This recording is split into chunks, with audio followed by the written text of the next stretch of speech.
following program is intended for mature audiences.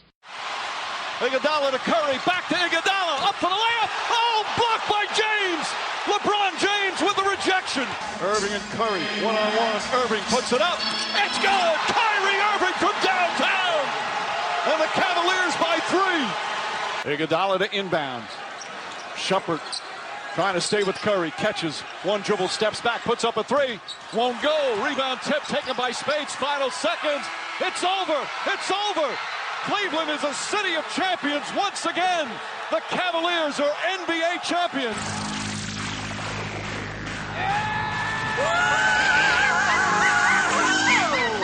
All right. Hello. You're listening to Basically a Sports Show. Follow us on Twitter at Basically Sports. Subscribe to our podcast on iTunes. And download every episode and more at basicallyasportshow.com. Now here's your hosts, Zach, Greg, Mike. And you're listening to Basically a Sports Show. The 3 greatest prognosticators in the history of the NBA, right here on this very podcast. All 3 of us last week said the Cavaliers are done. That's it. No chance in hell that they win 3 straight. I stand by that. Let's be honest.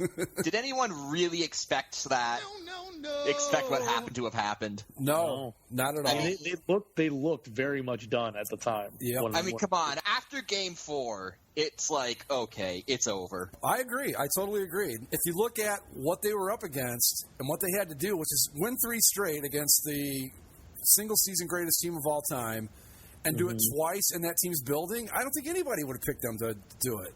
But anyway, I just wanted to get that in, that we all made the call that they had no chance. Now that we got that out of the way, what do you guys want to talk about?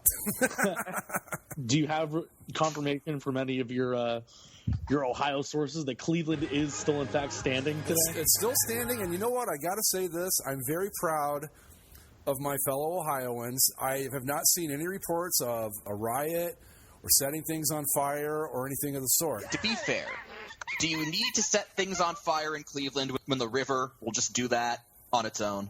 First off, that only happened once, and it was in 1968 or something. I'm sorry. I need to get in my reputation as the all-time Cleveland hater, apparently. Yeah, where the hell did that come from? I have no idea.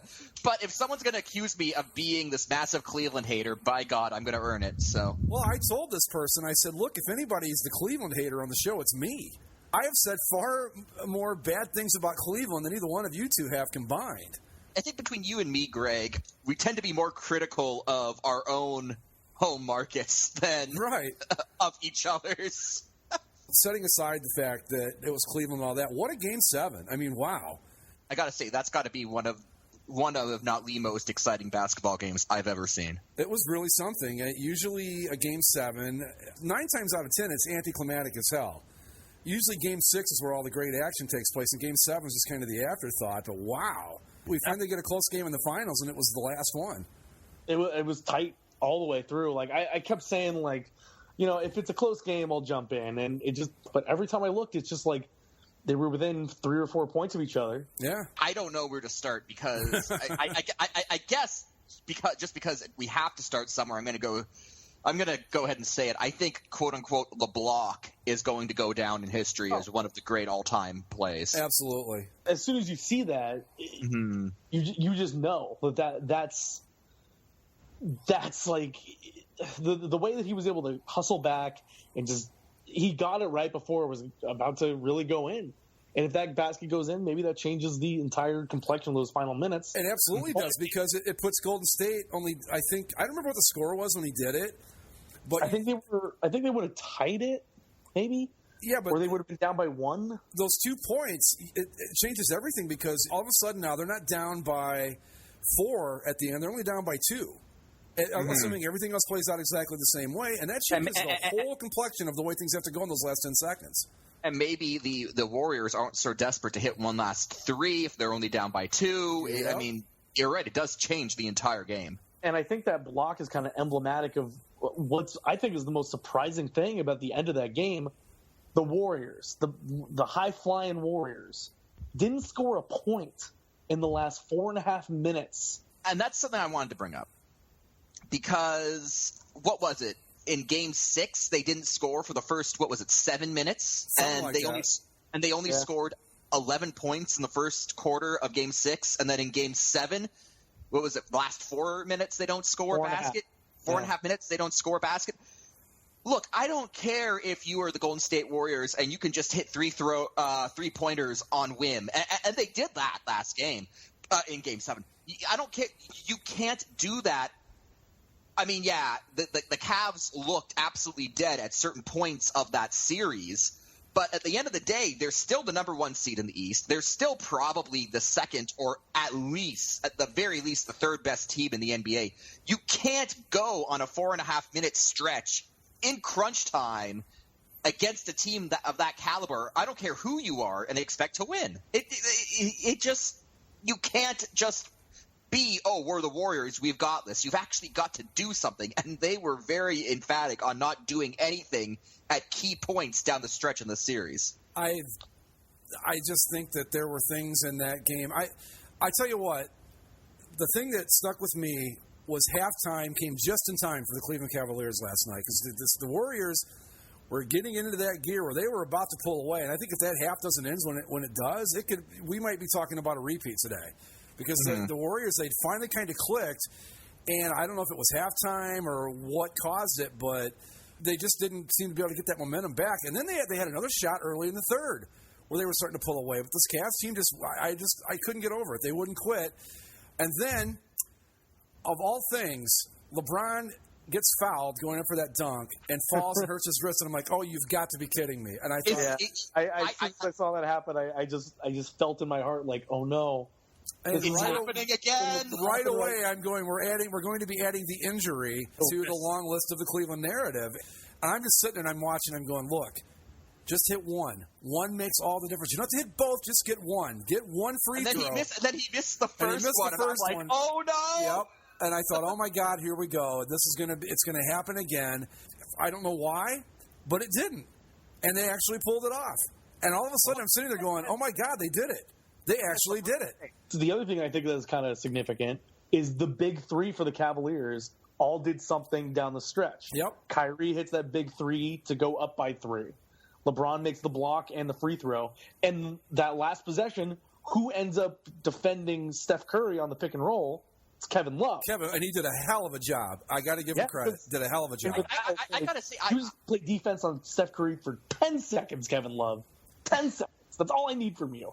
And he did it. I got to say, Kevin Love really impressed me because I watched this game from beginning to end. I forsook the most anticipated Game of Thrones episode in like forever to watch this game. And I got to say, Kevin Love, he impressed me. I'd say he was almost on par with LeBron James in terms of just sheer will to make things happen. You know what? He only scored 9 points, but he had, 12 or 14 rebounds? Yep. And again, like Zach pointed out, probably that 10 seconds of defense, another thing that wins this series for the Cavs. You can look at all sorts of things throughout the whole game. There are 3 things that I think are of utmost importance. Obviously, Kyrie Irving hitting that 3 to put him in the lead. LeBron's block and Love's defense on Steph Curry at the end of the game. And that's just, wow. It was, like I said, setting aside the whole Cleveland thing, taking that away for just a second and looking at this as a basketball game, it was just an amazing performance by the Cavs, by both teams, really. Unfortunately, because of LeBron's little heroics there at the end, Kyrie's shot's going to get lost in the shuffle here, but that was an amazing shot. It wasn't a clean, pop-up 3. It was he kind of shook the guy, did a little fadeaway, leaning to the right, and just drills the thing from, feet behind the line. That shot and that block, I think, are going to be the twin defining moments of this Game 7. Yeah, I think Kevin Love's going to be the one that gets forgotten in all of it. It's going to be a shame. Which is a shame because, he really earned his paycheck on that last possession. But I think, honestly, if we're going to come down to one thing that won this game for Cleveland, it is that second free throw that LeBron nailed, because once he hit that, it's no longer a 3-point game, and that a 3-point lead is not safe against these Golden State Warriors. No, given how they can just will 3-pointers to happen. But once it goes up by 4, now it's different. Now I think the Cavs are playing much more relaxed and and they're much more sure of themselves because now theoretically you can give up a 3 and you still have the lead. Yeah, your biggest concern at that point is let them do what they want. Do not foul. When he hit the free throw, that was when I finally said, okay, they just might pull this off. I still wasn't ready to say, okay, it's over. I'm like, but they just might do this. It was weird. It was like the last 4.5 minutes seemed to take forever, and then that last 10 seconds went, bloop, that was it. It was like, oh, hey, look at this. I was actually caught off guard by the end of the game. Yeah. I was like, really? Like usually last 10 seconds in an NBA playoff game, they tend to stretch that. I got to say this, too, and you've been hearing it all day from anybody. I don't know that there's a criticism left of LeBron James. I mean, if you're picking on him now, you're just an asshole. It's as simple as that. LeBron James, I hate to use such buzzword terms at this point, but, I mean, it's got to be said. He solidified his legacy. Yeah, absolutely. No, MVP, and I had talked about it on the boards, like, before the game. Even if Cleveland had lost that game, I still would have given LeBron the MVP. To lead a series in points, rebounds, blocks, steals, and assists, all 5 major categories, LeBron led both teams in all those categories. Never been done in a final before. That's a legendary performance. I agree that if Golden State had won this, he still deserved the MVP, but I think we all know that he wouldn't have gotten it if Golden State won it. They would have given it to Steph Curry just because. You know what? I think if everything plays out the way it did last night, except the Warriors win, Draymond Green probably gets it because of that performance in the first half, which would have been nonsense.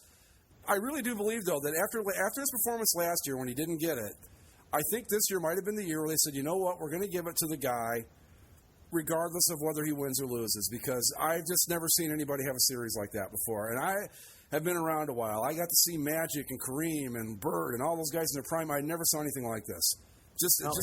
His final 3 games, 41 points, and a triple-double. I got to say, I think I don't want to get into a greatest of all time thing, but I do think LeBron James at the very least solidified his position as the greatest playing today.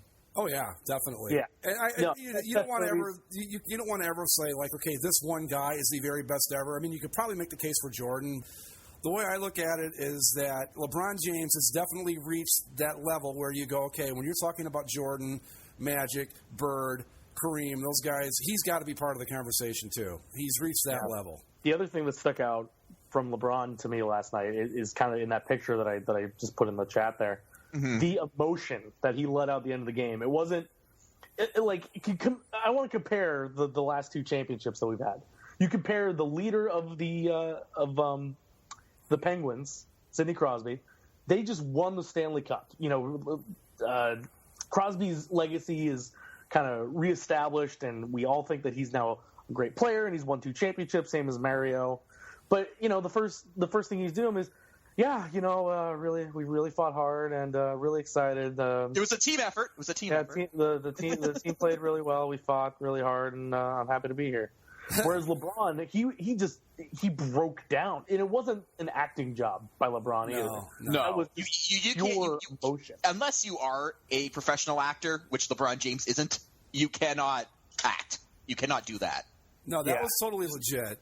That's what I mean. It was just the scene afterwards. It was like I put on the board. I said, "Look, I got a little choked up because it was just like when I saw him doing that, I went, wow!"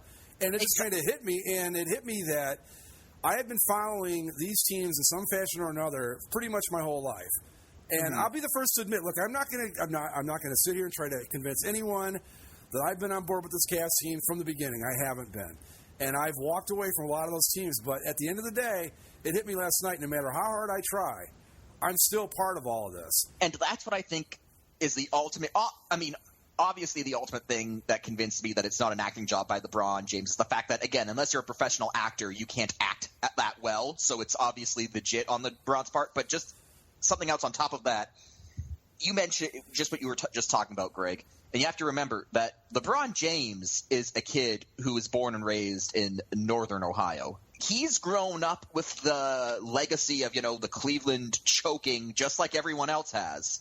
The fact that he was the one to end this drought has got to mean the world to him because You know, just like every other Northern Ohio sports fan, he's had to live with that reputation of that's what Cleveland teams do. And not only is it over, but he's the one who ended it. Yeah. That's got to be powerful. He had played off the winning one for Cleveland thing a little bit. But I think once that final horn sounds and you see just how he reacted to it, you could tell how much this one actually meant to him. Yeah. Even the first 2 times he won in Miami, it was just kind of like, yeah, we won. This is great. I mean, you look at some of the pictures after those Miami wins, and he's kind of caught this cocky attitude about him, like, I just did it. And it's like, but here, he broke down. This one meant so much to him in so many ways. Okay, you had him. He played his first, 7 years of his career in Cleveland. You had the whole disaster with the decision. And again, and I said it from day one, I'll say it again today, I do not hold it against him that he left. I never will. He botched the way he did it, but the way that people reacted to that, and it's one of the things that really turned me off to my people up there, was their reaction to the decision. That was one of the things where I said, you know what, I can't be a part of this anymore. But to get all that, the decision, then to come back home, and then to win, I mean, just to do all of that, he's the guy that ended one of the most talked about quote-unquote curses in professional sports history. And he's the guy that took it away. I would get emotional too if I were him. So if you're LeBron James, do you pay for anything in the state of Ohio for the rest of your life? Probably not. Definitely not now. I don't know about all of Ohio, Mike, but in Northeast Ohio, everything's on the house from this point forward. The other thing why it probably meant more to him, and yes, he had a great supporting cast in this championship run and in last season. But when he was in Miami, it was a very definite big 3 of LeBron, Dwayne Wade, and Chris Bosh. Here, while you have Kyrie and you have Kevin Love, 2 very good players, it didn't have that air of this is the big 3. We're coming together to win this title. This was still very much LeBron James's basketball team. You kind of saw it in those last 3 games where they're down 3-1. He knows that the only way that this thing is going to turn around is if he plays at his highest level he's ever played at, and you get 2 41-point games back-to-back in 5 and 6, and the triple-double in Game 7. This was LeBron grabbing this team by the scruff of its neck and dragging it to a championship at its most dire hour. We talked about this with Kyrie Irving. I didn't mean to knock him. I thank God he heard me and said, you know what, I'm going to show this guy he's wrong.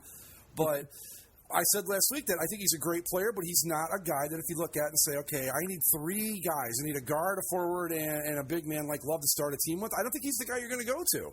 I don't think he's your first pick, and that's what I meant. In Miami, it was Dwayne Wade definitely was already established as a great player before LeBron got there. Chris Bosh, we can argue all day long how good he was, how much he meant, whatever. But in Miami, D. Wade and LeBron. I mean, you rarely heard this is LeBron's team. It was always the big 3 or D. Wade and LeBron. This time around, this was all LeBron, straight up. And Kyrie Irving played a great series, but this one was his. I mean, this is the one where they can't tag him with, super friends, whatever you want to call it. That's not part of this one this time. This one's one that he was the lead guy on. I also think there's going to be a perception of that those ones in Miami, they weren't won the right way because it was kind of this artificial super friends construction. Yeah. Whereas, the Cleveland Cavaliers, this is the team that drafted him. In the minds of a lot of people, they're going to view this as the more legitimate championship compared to the ones in Miami. Basically, he fixed everything with this win. He ended all the arguments about his quote-unquote legacy. He wiped away all the bitterness from the decision and all that. And I think in his mind, he righted a wrong with this championship, too. I don't think he ever set out to go like, hey, I'm going to screw Cleveland on national television. I don't think that was ever his intent. I think he got some bad advice. The backlash was pretty strong, as we saw. And with this, he's kind of wiped all that away. I think that all's been forgiven. He's fixed what in his mind was a wrong that he may have committed. Maybe he doesn't see it that way. I don't know. But all questions have been answered at this point. Well, the way that he came back to Cleveland, I think, showed that he kind of realized that the decision maybe wasn't the best idea. That low-key letter to Sports Illustrated, I think, was really kind of like the right way to say, okay, I know I fucked up, but I'm going to do things the right way now. And this is the thing, too. They came back from a 3-1 deficit. Cleveland doesn't do this. They're the team that blows 3-1 deficits. They don't come back and win championships from this. Or they're the team that comes back from 3 games to 1 and gives everyone hope before losing spectacularly. Right. When it comes to Cleveland, I think we we touched on this at some point before. It still means a lot that Cleveland has a championship now. But now the blame kind of shifts away from the city of Cleveland as a whole to the Browns suck and the Indians suck. Indians are in first place right now. We'll see. That one I'll agree with you on. So, obviously the championship means a ton to Cleveland, but how much does it really mean to Cleveland overall, do you think? I think it means a lot. I think it means a lot more than I thought it would when we were talking about it before, where I didn't think it would mean this much to me. It was just this great relief. I don't even, relief's not even the right word. It was just this great joy. I was just so happy, not even for myself so much, but just for all those people that just, no matter how ridiculous they acted, were just really, truly devoted to these teams and to the sports in that city. And for them to finally get that monkey off their back, I think it means a lot more than I originally thought it was going to. I think the question, though, is, does the Cavs win, for example, lessen the pressure on the Browns, I guess is a good way to ask the question. I don't think so. I don't think it lessens the pressure on any of the teams individually. I think as Cleveland sports fans, this goes a long way towards we're not a national joke anymore, which is kind of nice. We're only a day into this, so it's really kind of hard to tell right now. Everybody's still kind of giddy, That's true. But, yeah, I was just really, like I said, I'm not going to claim this as I'm a diehard Cavs fan. I've been my whole life. I've been trying to think of a way to describe it all day, and I can't come up with, what it felt like because it was just weird. The best thing I could come up with is, I live in Florida now, but Ohio is always going to be home, and that's kind of the way I feel about the teams. Does that make any sense? Yeah. But yeah, it does. It was just great. It was great to see, and I'm really happy for all the fans. And, again, I'm very proud of the fact that they didn't lose their fucking minds and pull a Detroit and have a riot or anything like that, or a Vancouver. So that's great, too. SportsCenter put up a thing, significant events. In 1964, the last year that Cleveland won a pro sports title. I actually have a little list with this, too, so go ahead and do yours, and I'll tell you some of the things I came up with. Obviously, in 1964, that was when the Browns won the NFL championship back before the Super Bowl. Beat your Colts, by the way. Yeah. I'm going to say, was that the last shutout in NFL championship history? They won 27-0. I know that. Is that the last time there was a shutout in the actual championship game, Super Bowl or otherwise? There hasn't been a shutout in the Super Bowl. I know that. Super Bowl shutout. And the Super Bowl only came, 3 years later?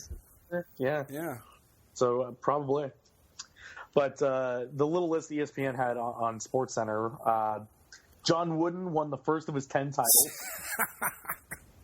The Beatles had their first #1 hit in the United States. Yeah. I Want to Hold Your Hand. The Rolling Stones released their first album. First album. They have about 60 albums now. That was their first one. That's how long it's been. Jeopardy made its debut with Art Fleming as the host. Art Fleming, yep. And that year, the Celtics beat the Warriors in the NBA Finals. I just want to add, so the beginning and end of the Cleveland drought have been marked by the Warriors losing in the NBA Finals. Yeah, guess so. The cost of a new house the last time Cleveland won a major sports championship, $13,500. Cost of a new car, $3,500. You couldn't get a good piece of shit car for that much money today. Gas, 21 cents a gallon.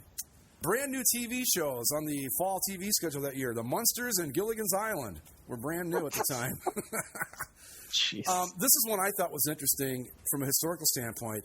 The Civil Rights Act was signed the year the Browns won the championship in '64. And D.C. residents were allowed to vote in national elections for the first time in 1964. And back then, only 6 NHL teams. Yeah, so here we are. We live in a world where Cleveland has finally won that elusive championship. And with that Calder Cup championship, Lake Erie Monsters, Cleveland is a city of champions. That's right. That's right. So the other discussion that comes up now that we've talked about Cleveland's exorcism, who takes the mantle? Buffalo. It's not even close. It's Buffalo. I think there's been a lot of cities thrown out: Buffalo, San Diego, Minnesota. But I think it's got to be clearly Buffalo at this point, right? Oh, yeah. It's Buffalo.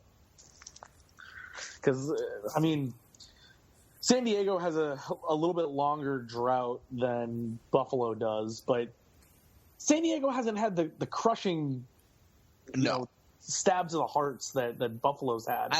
Whether it's the Bills' forced Super Bowl losses or the Sabres skating the crease in the final. Yeah. It's what I said on sportslogos.net. The Chargers haven't been good enough to be as tortured as the Bills. Well, so it's got to be Buffalo. Even with the Chargers' one Super Bowl appearance and the Padres' 2 World Series appearances, both times they got crushed. Yeah. They were no contests. Yeah, there were no contests. That situation. There were no contests, whereas the Bills, the Bills would have won at least one Super Bowl if their kicker could kick. Right? I mean, the Sabres, they played a competitive finals against the Stars in '99. So yeah, the Chargers and the Padres, sure, they've lost in championships, but I mean, they were never even really in it to begin with.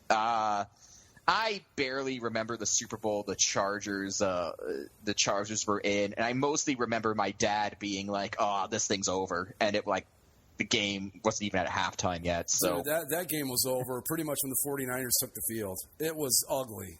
The score doesn't do it justice. I mean, it looks like the Chargers actually might have been competitive for a minute or two, but it was never ever. No. If I want to know how that game went, I'll just ask my dad about it. So, Dad, what about that one time the Chargers made it to the Super Bowl? He'll just be like, fuck it. You ever have one of those games? Just start cursing. You ever have one of those games you're playing Madden, and it's just one of those games you can pretty much do whatever you want? Yeah, I'm going to do a double reverse flea flicker and throw a touchdown. That's what that game was like for the Chargers. The Niners just did whatever they wanted.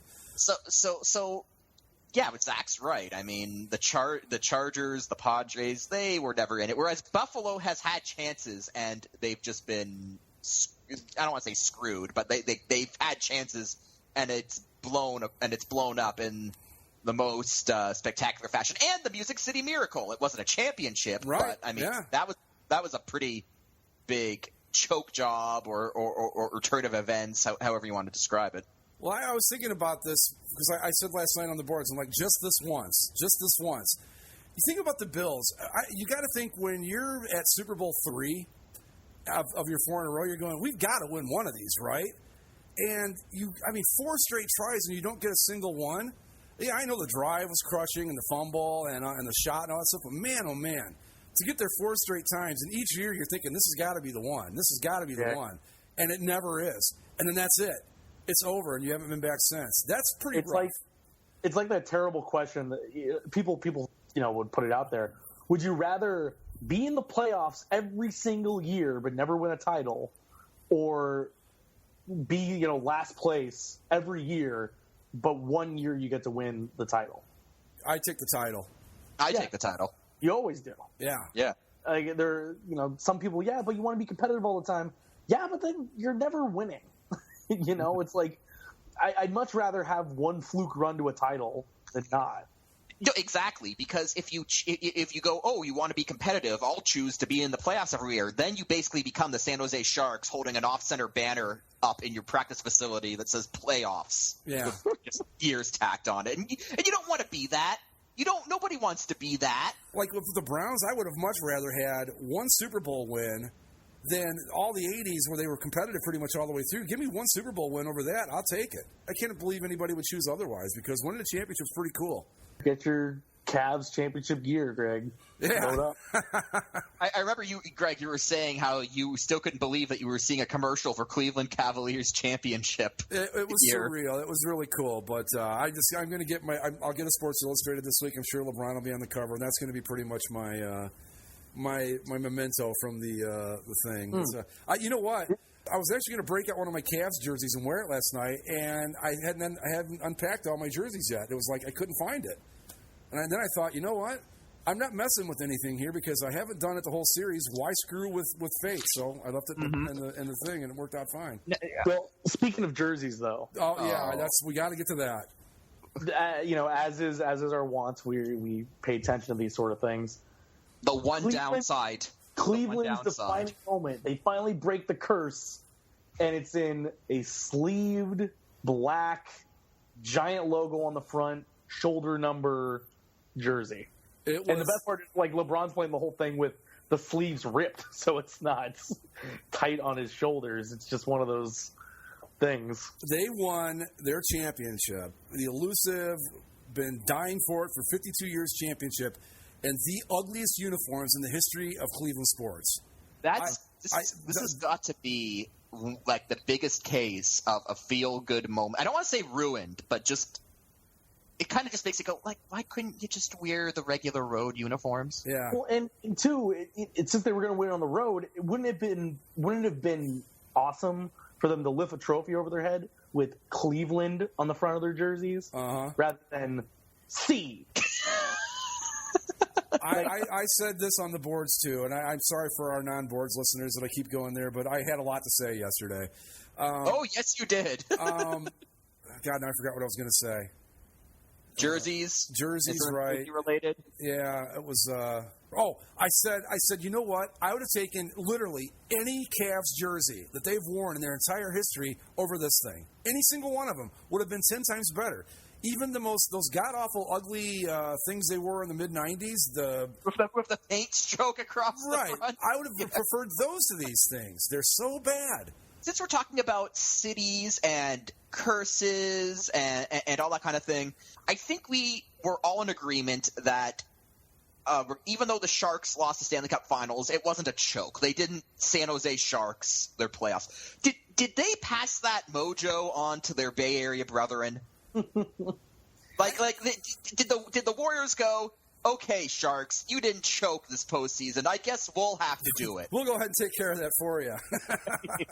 You know, I think there's something not literally to be said about it, but I think there is something to be said about we've obviously been hyping a lot of praise on the Cavaliers, but this was the best team of all time, supposedly, right? Mm-hmm. Mm-hmm. And the thing that's still mind-blowing to me is that this team couldn't score a point in the final 4.5 minutes of Game 7 of the NBA Finals. Not only that, Steph again, Curry, Game Draymond 6. Green, Klay Game Thompson. 6.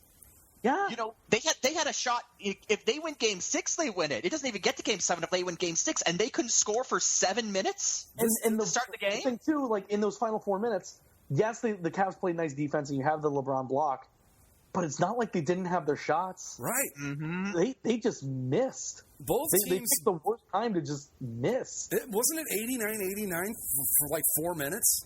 Yeah. Neither team was hitting any shots. Yeah. Neither team, but for the Golden State Warriors and their dead-eye accuracy that they have, the quote-unquote jump shooting team, not to be able to hit a single one for 4 minutes and 39 seconds, that's unreal. Was it Draymond Green who at the end of the regular season said, we are the best team of all time? Someone on the Warriors said that. I want to say it was Green, but I'm not sure about it. I don't know, but I've read an awful lot of articles today about the Warriors making one of the fastest heel turns in pro sports history, because they were really a feel-good story last year, and everybody liked them. But, man, they got – I don't know. Maybe it's because they were playing the Cavs. I don't know, and I paid closer attention. But it seems like they got really cocky, like all of a sudden, like where they weren't like this last year, and all of a sudden it was kind of like, wow, you guys are kind of assholes. I don't know if it changed. I think it's just one of those things where they did that all last year, and it's, this team, they've got so much swagger. And then you go into the next season like, this team, they think they're such hot shit. Similar to the Seahawks, where it was kind of cool when they got good, and all of a sudden you're going, yeah, okay, you're good, but wow, you're not very likable. At least Steph Curry doesn't claim he talks to God. Yeah. Oh, God. You know what? Towards the end of the game Russell Wilson was at the game last night. I know. When I saw that, I'm like, we are so fucked. We are so fucked. When I saw he was there, I don't know why. I just thought, oh, my God, anybody but him. Dave Chappelle was there. I'm like, cool, he's from Ohio. That's cool, and I forget who the other one was. Then it was like Russell Wilson, and I went, oh, now I know we're doomed. Now I know it's But the Warriors also bring up an interesting little note. Now that they have that record, the 73-9, of the 4 major pro sports franchises here in North America, the teams with the record for most wins in the regular season, the MLB Mariners, the 2001, right? Yes. Yeah. Mm-hmm. The 16-0 Patriots, the where is it? The 1995 Red Wings. The 95-96 Red Wings with 62 wins, and now these 73-win Warriors, none of them won the championship that season. Yeah.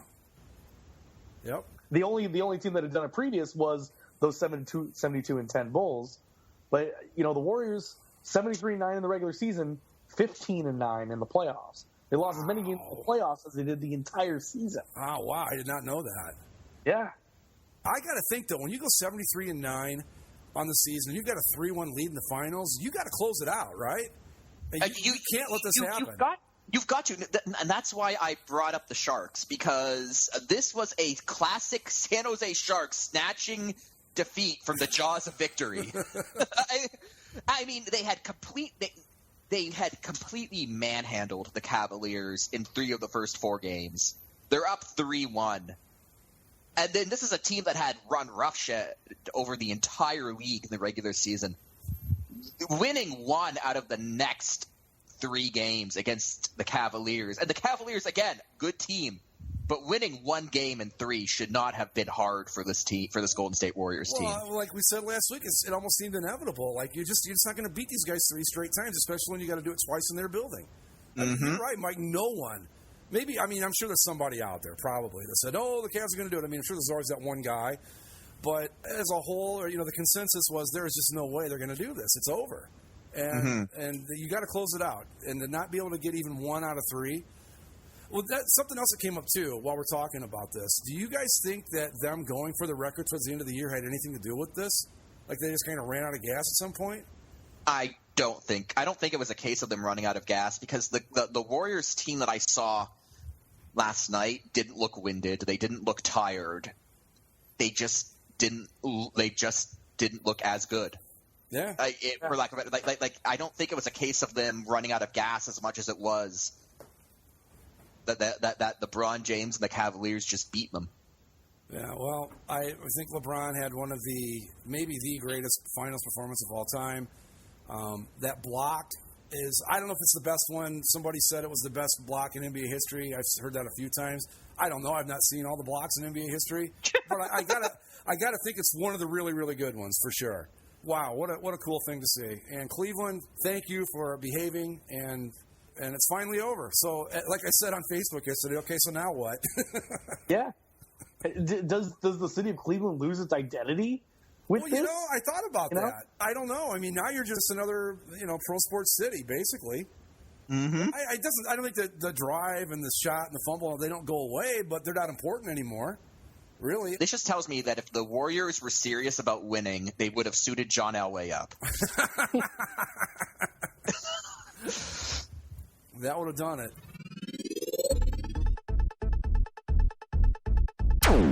Okay, yeah. The big news that I think is going to make Mike happier than Cleveland Cavaliers fans are right now is that Strombo is no longer part of Hockey Night in Canada. Oh, you have no idea. And he's not part of Hockey Night in Canada. You get Ron McLean back. The return of the king, Ron McLean, is back. I mean, let's be honest. Ditching Ron McLean for Strombo is something that never should have happened. I agree. Even you, Zach, you're not a Canadian hockey fan, but even you were like, oh, this is weird not having Ron McLean for this Hockey Night in Canada. Ron McLean's Hockey Night in Canada, and they still kept him for the coach's corner with Cherry, but it just wasn't the same thing because that was all he did, right? It was that.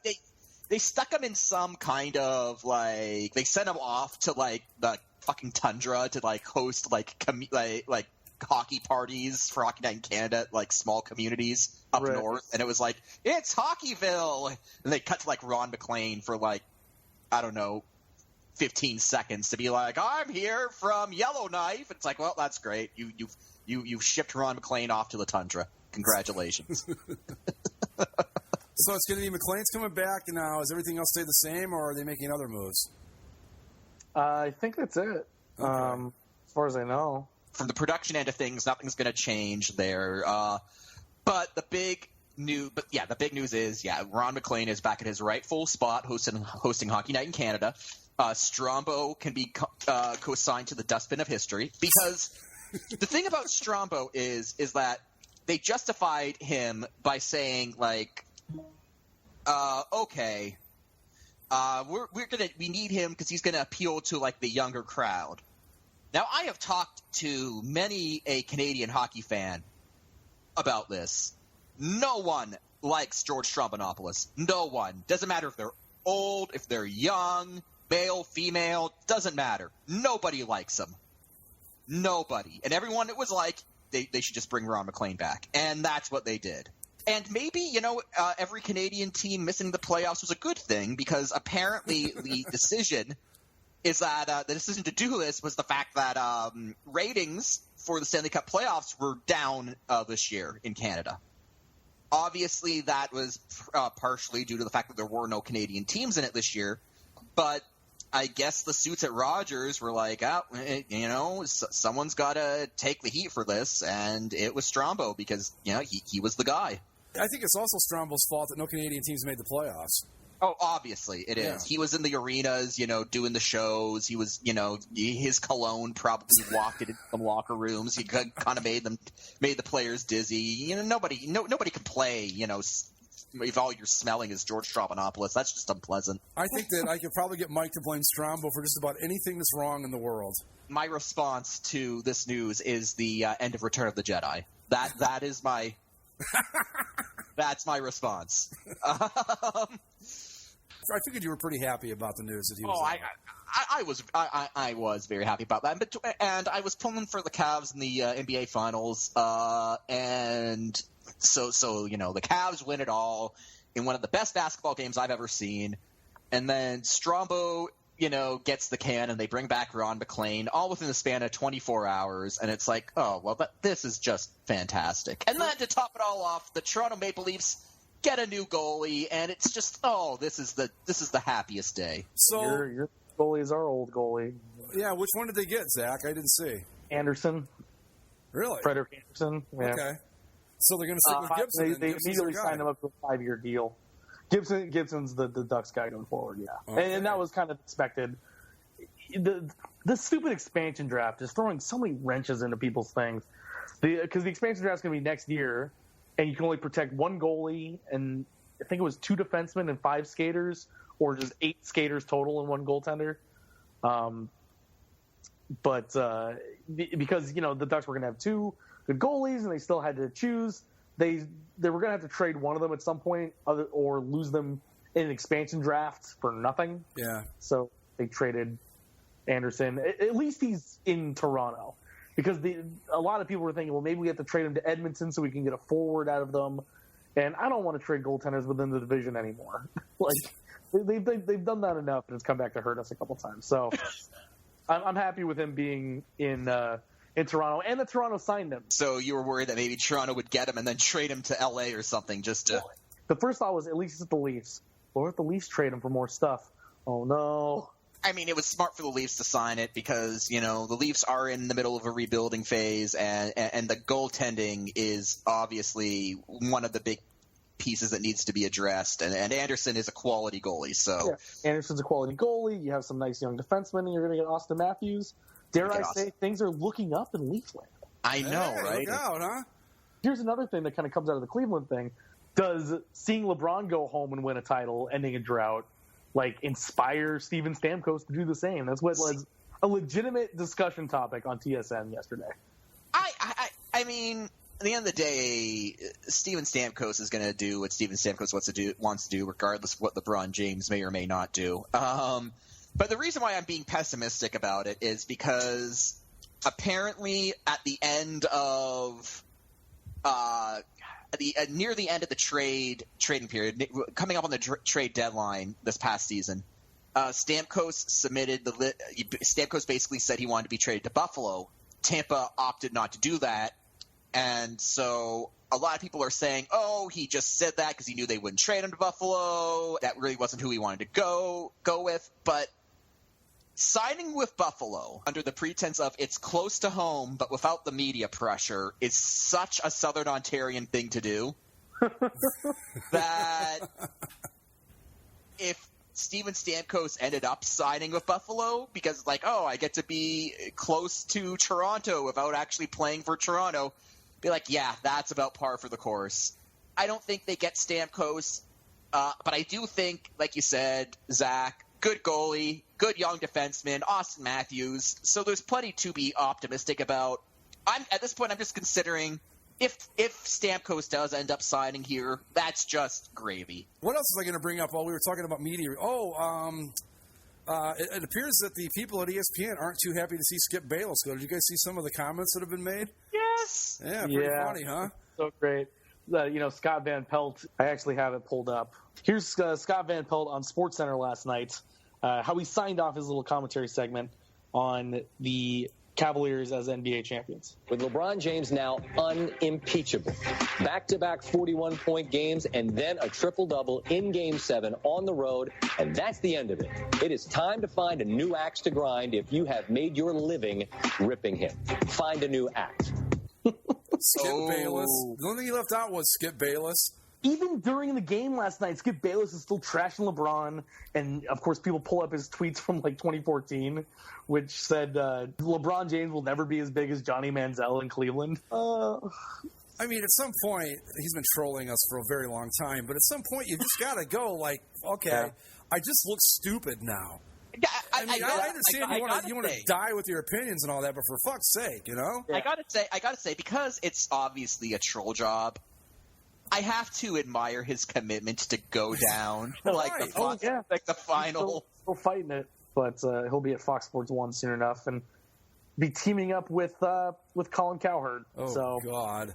That should be fun. Aside from Jay and Dan and some of the analysts they have, they're just lining up a murderer's row of assholes. It's kind of a drag because we had such high hopes for them when they first started. We thought, okay, if they do this right, take the long view of stuff, they've got a shot at maybe becoming a legitimate network. And instead, I don't know if it was because they didn't pick up ratings as quickly as they wanted or things didn't go as fast as they wanted, but it was all of a sudden, you know what? Let's hire the Embrace Debate guy from ESPN and become ESPN Junior. Can we get Jay and Dan back? I'm sure they'd come back if they could. Yeah, I mean, their new show they have is nice, but they're just not making any impact. None. When it comes to, the sports media landscape here, which is too bad because they're really, really talented.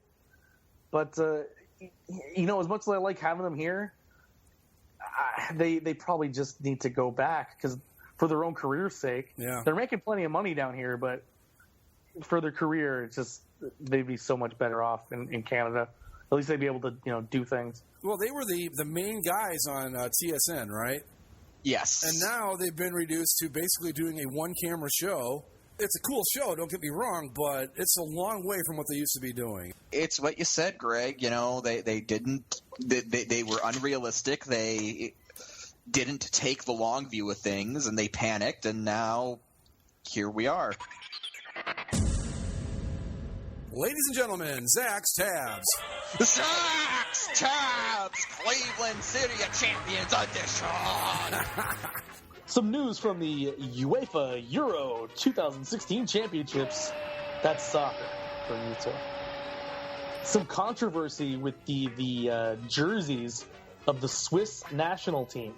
Fucking Swiss!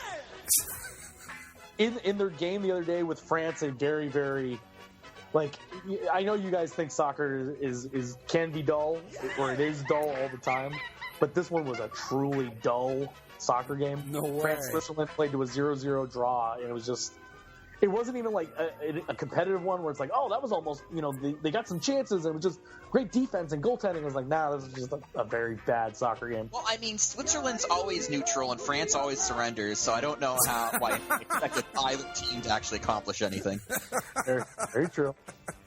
It featured things like a ball that broke. The ball broke. The ball broke. I don't understand what that means. How? Somebody, they were kicking it or stepped on it, and it just ripped open. I admit I am a bit of a layman when it comes to the sport of soccer. I would have to think that any ball constructed for use in soccer would have to have the structural integrity to withstand being kicked multiple times. You would think. This was just a bad ball that broke. The story here, beyond the bad Adidas soccer ball, was Switzerland's Puma kits. They lacked what you would call structural integrity. Oh, wow. They ripped plenty of times. Puma's been kind of lambasted in recent years for having these just ridiculously tight nipple exposing soccer jerseys. Oh, so they've gone the Joel Schumacher Batman costume route. Yeah, they've been super tight. Jerdan Shaqiri. Oh, that's vintage Switzerland right there. Somebody asked him about the kits and how they were tearing so easily, and he quipped, "I hope Puma does not produce condoms." Ooh, nice.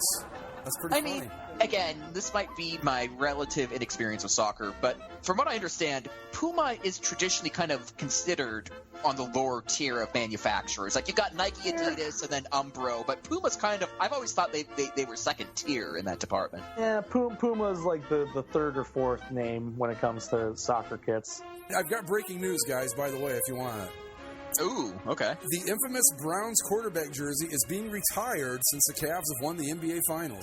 Whoa! Bummer, huh? Oh, see, I don't like that. I mean, sure, the Cavs won the Finals, Right. but the Cleveland Browns quarterback saga is far from over. This doesn't change a thing, exactly. My point exactly. And its continuing journey needs to be chronicled. Well, somebody will pick it up, I hope. But yeah, why would you retire the Browns jersey because the Cavs won? It makes no sense. No sense whatsoever. All right, back to your regularly scheduled programming. The United States is in the semifinals of Copa America tomorrow night, taking on Argentina, the number one team in the world. Who are the other two teams? In the other semifinal, you have Colombia, and they will be taking on last year's winner, Chile. And Chile advanced with a hilarious 7-0 beatdown of the Mexicans on Saturday. Oh, poor Mexico. Poor Mexico. Screw Once again, Canada not pulling its weight. I'll set aside some time tomorrow and find something else to do besides watch any of this. Thank you for your input, Gregory. Anytime, my pleasure. Yeah. Something that will stand out to us. The Rams, of course, Los Angeles Rams. It still has a ring to it, doesn't it? It does. They had some fan events this last week, including one at the Coliseum, where they brought some old LA Rams players back for signings and stuff like that. And the topic of the team's uniforms came up. Ooh. And the former Rams players have declared themselves unhappy. They're upset that the return of the LA Rams will not be wearing the gold and yellow. Good. Fred Dreyer, who was a defensive end for the Rams for 9 seasons in the 70s and into the 80s. I'll never forget when I saw the Rams come out of the Coliseum tunnel for the first time in those beautiful gold and yellow uniforms with those ram horns. If you look at the ram horns right now, they're a disgrace. They're separated. They're stupid. They don't make any sense. They should join in the middle. Yeah, he really did not have much good to say about these current uniforms. No. Dreyer went on to say, he's right. I understand that they can't make the change for another year or two, but they don't have to wear that uniform. They can choose to wear anything they want. Those ram horns are known globally, and for them to bastardize it like this by putting those 2 stripes is stupid. They should fix those horns because right now it's bullshit. Hey, Fred, wait till you see what they do to these beautiful uniforms come 2019. Eric Dickerson said, it's the best uniform. I think the Rams know the importance of these uniforms and colors, but everything has to go through the league, and with the league, it's always about money. I hope they can go back to wearing these uniforms and these colors because it's synonymous with the Los Angeles Rams. Well, the rumor I had heard was that the Rams are going to wear the blue and gold throwbacks at minimum twice, which is the traditional maximum for alternate uniforms. Mm-hmm. But that they were also working with the league to see if they could maybe bump that number up a few. Yeah. So, like, I get the feeling, everything that I've seen from the Rams end of things was that they were legitimately surprised by how much Los Angeles fans cared about the blue and gold, and everything about their marketing seems to indicate that they've slowly got it, and they're going to try to make it. They're going to try to make it work somehow. I'm really glad that this many people stood up and said, because what you don't want is you don't want some bastardized, Nike-fied, screwed-up version of a great uniform, and that's what I'm afraid is going to happen. So contrast stitching and Rams down the pant legs. Exactly. You don't want to see what them do to the Rams, what they did to the Browns, or to the Buccaneers, or to the Jaguars. Yeah. So I'm glad that everyone's speaking up, and I'm glad that even players, they're making it abundantly clear, this is what we want, and that's it. We don't want any other bullshit. These are the uniforms we want. So that's great. Yeah. Because, and as a new Los Angeles Rams fan, Hi, Los Angeles Rams. The navy blue and the millennium gold, those are St. Louis's colors. Right. They had a little bit of time in the blue and white here, but the Los Angeles Rams are blue and gold, man. And they had them for the first few years there in St. Louis too, and they won the Super Bowl in those colors. But the navy blue and gold don't have anything to do with the LA Rams or LA football. They, nobody cares. They want the blue and gold. I see those navy and gold uniforms, and all I can think of is disgusting pizza. And you see that, CCSLC user Pittsburgh sucks. I'm not anti-Cleveland. I am anti-St. Louis, but I am not anti. Yeah, I'll back him up on that. He's absolutely anti-St. Louis. No question about it. No argument there. I mean, that blue, the navy blue and millennium gold uniforms, I think of bastard pizza and just Bosnians, and it's just an unpleasant. I think the ideal situation would make me very happy anyway. Make the gold and the blue, or the yellow and the blue, your primary uniforms, and throw a bone to the old school crowd and make the blue and whites like an alternate that you wear once in a while. There you go. Problem solved. All right, what's next? Last thing I have here is, again, staying in Los Angeles, another classic team and a classic man, Vin Scully. He had some words to say this week. He was making a big statement during a broadcast between the Dodgers and the Brewers. Let's take a listen. Socialism failing to work as it always does, this time in Venezuela. You talk about giving everybody something free, and all of a sudden there's no food to eat. And who do you think is the richest person in Venezuela? The daughter of Hugo Chavez. Hello. Anyway, 0-2. Vin. Vin calling out socialism. Yes.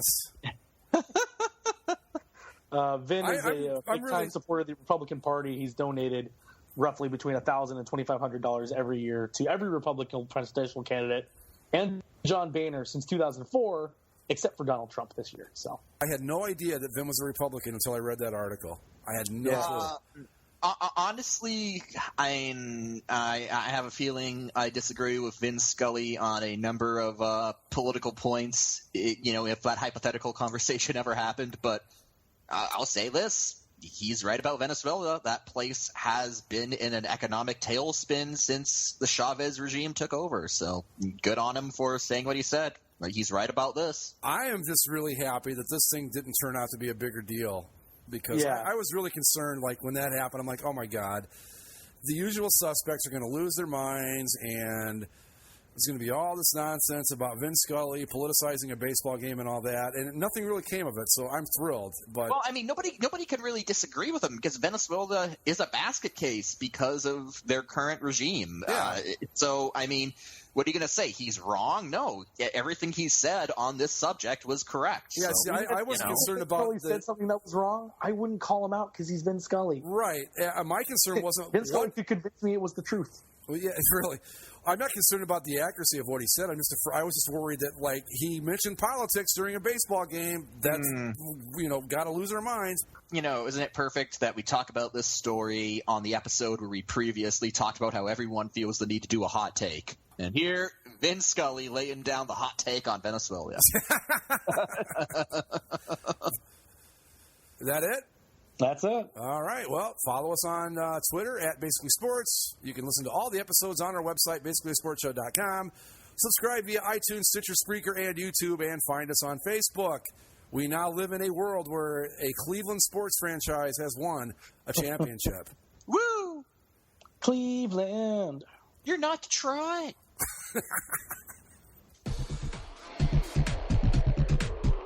Ball's inbounded to Curry. Don't foul him as Curry fires a three. He missed it. Loose ball tip. Grabbed by Spates. Spates fires. And this one is over. Believe it, Cleveland. Savor it. Soak it in. The kid from Akron has come home. The Cavaliers are NBA champions. And the impossible dream